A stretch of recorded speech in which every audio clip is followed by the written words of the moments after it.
One of the most common questions I get when I'm working with small business owners is, hey, Josh, should I get a business partner? Now, here's the deal. The answer is, I don't know, right? Because I need to ask you 10 clarifying questions to even give you competent advice. Have you ever thought that there's a difference between an opinion and competent advice? In fact, if you go on fake Facebook, or as I like to call it, Fakebook right now, and you ask this very question, you'll get 83 comments of people arguing with each other. Yes, you should do it. No, you shouldn't do it. Blah, blah, blah, blah, blah, blah. And the truth is, if anyone even answers that for you without first asking you more follow-up questions, then you automatically know that you're getting incompetent, unqualified advice, right? Because everything's situational. I think the number one answer a good coach or consultant should give someone is, it depends. What's your risk tolerance? What's your personality type? What's your business history? How much cash do you have in the bank? There's a lot of questions that matter. But when it comes to business partnerships, here's a few of my thoughts. A lot of times when people ask me that question, I know instantaneously that it's rooted in fear or overwhelm. And what that means is that because you're drowning, you're looking for a partner. And what that means is that you're looking for someone to come in and save the day. The problem with having a mindset of someone to come save your day when you're looking for a business partner is that you're going to give up half of your company. You're going to give up and pay too big of a price for someone who's not going to do the thing that you want them to do. Probably because your expectation's unrealistic to begin with, and probably because a person who wants to partner with you is hoping that you save their day,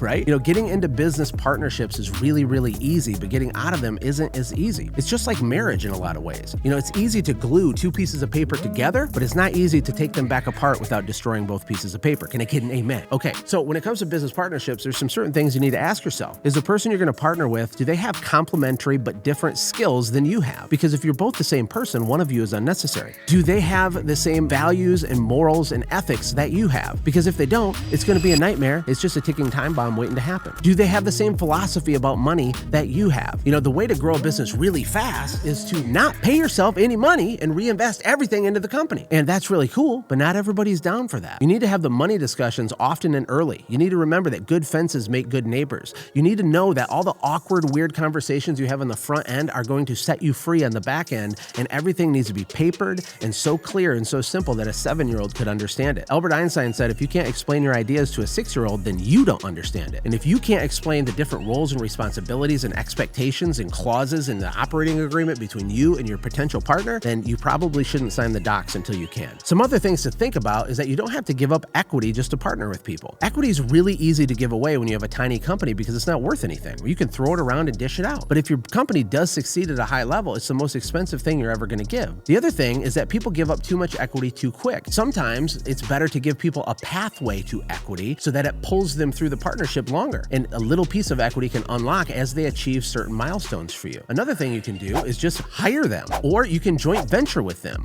or you can contract with them. They can be an affiliate. Does it have to be an equity-based partnership? Because if it doesn't, don't overcomplicate it. A couple other good rules of thumb are to ask yourself, what happens if you get sick, or your partner becomes a drug addict, or they hit their head and they have a concussion and they're a weirdo now and they can't run and operate the business the same way? Do you still have to hire them and give them a paycheck? Can you fire them? How do you exit them? If they die, does that mean that their wife now becomes your business partner? There's ways to get around all these things and spell it out in your operating agreement, and any good attorney can walk you through it. But on a basic level, you want things like key man insurance. If you have a partnership and your business is worth anything, you have the business pay for life insurance policies of both you and your partner. That way, if something happens, you can pay off their estate with their share of equity, but now their equity reverts back to you. That way, you don't have to go in business with one of their family members or something like that. My last couple points is to consider giving someone phantom equity instead of regular whole equity, right? Phantom equity means that they get paid upon a liquidity event or in the future. You can set this up lots of different ways, but basically, if they help you build your empire and you sell it for a lot of money, they'll have a big payday. They can get rich. They can buy a jet ski and a hot tub. It'll be amazing. But they don't necessarily have to participate every time you're doing distributions over the 5 or 10 years you're building the company. Not only that, it gives them incentive to stick around for the big payday. You can have a vesting schedule, like I said, where pieces of it unlock as performance is hit or as timeframes are met, right? And last but not least,